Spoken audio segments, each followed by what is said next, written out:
Hello everyone, it's Shane Kanto, your Wasteland reviewer, and I'm here to review Beautiful Boy.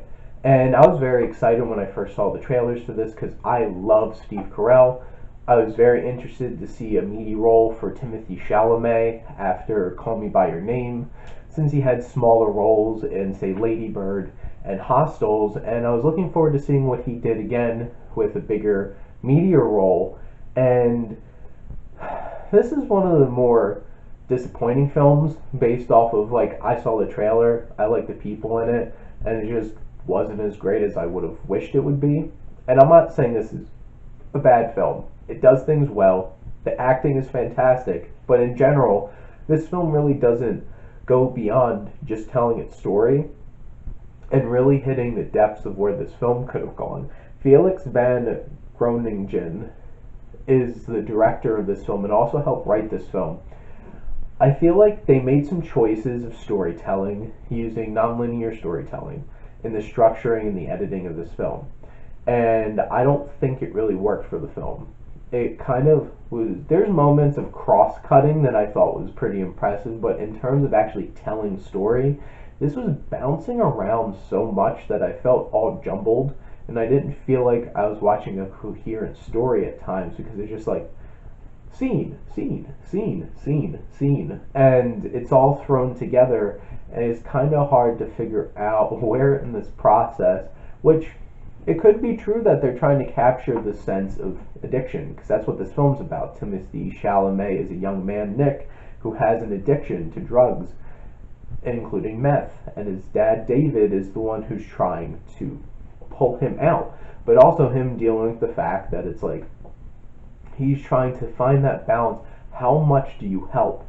And when is it time to just let go? And all these things are very intriguing. It just didn't click for me.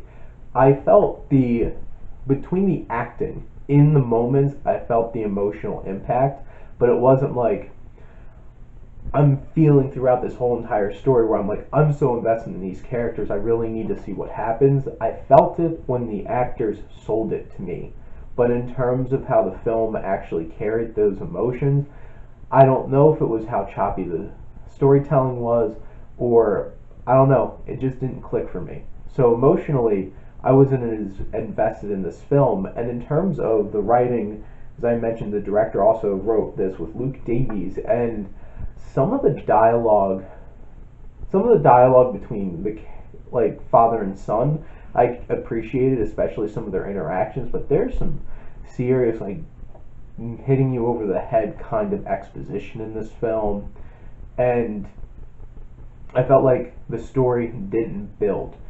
And I think that could have been hurt by the narrative structure of the film, is where it just feels like a bunch of isolated emotional scenes, but you have to build a through point to keep carrying this forward. And it wasn't like this was extremely unpredictable. Kind of wound up how I thought this film would wind up, and there wasn't anything in particularly special about how it came to be. Ruben Impens was the cinematographer for this. It is a very well shot film, and there are some particular shots, including one scene inside of a bathroom with how the camera is set up and what's going on in the frame, I thought was really special and impressive. But in terms of, basically, there's certain scenes. There's one particular scene, and you see it in the trailer, where you have Steve Carell and Timothee Chalamet sitting across the table at a diner. And that interaction was so powerful, and the acting carried it so well. I'm like, I wish that I was consistently feeling this throughout. And Steve Carell and Timothee Chalamet, you can see the frustration and the emotion in Steve Carell. You can see this unbridled intensity, anxiety, paranoia going on in Timothee Chalamet's head as he's consistently like, that I just need the money.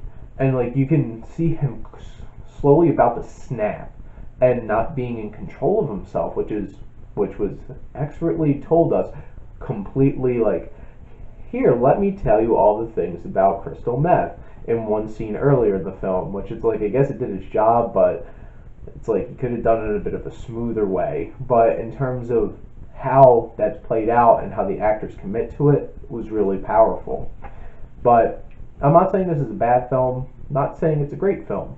I think it's a well put together film. You'll feel throughout the film. But when it really comes down to it, it's like it tells its story in a bit of a sloppy way and really takes away from the overall quality of the film. Would I recommend this film? I think people would really appreciate this film.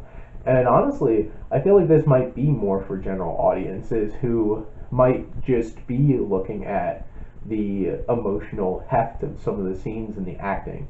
But it really does feel like a true, really gritty showing of addiction. So I can really appreciate that about this film. Overall, it's an okay film. If you have some, like, you want to go see the movie, if you want to go see a movie and there's not a whole lot out that you really want to see, give it a chance. I think you might like it. You might not be bothered as much as I was by how the story was told, but in general, it's a fine film. And thank you as always for supporting your Wasteland reviewer.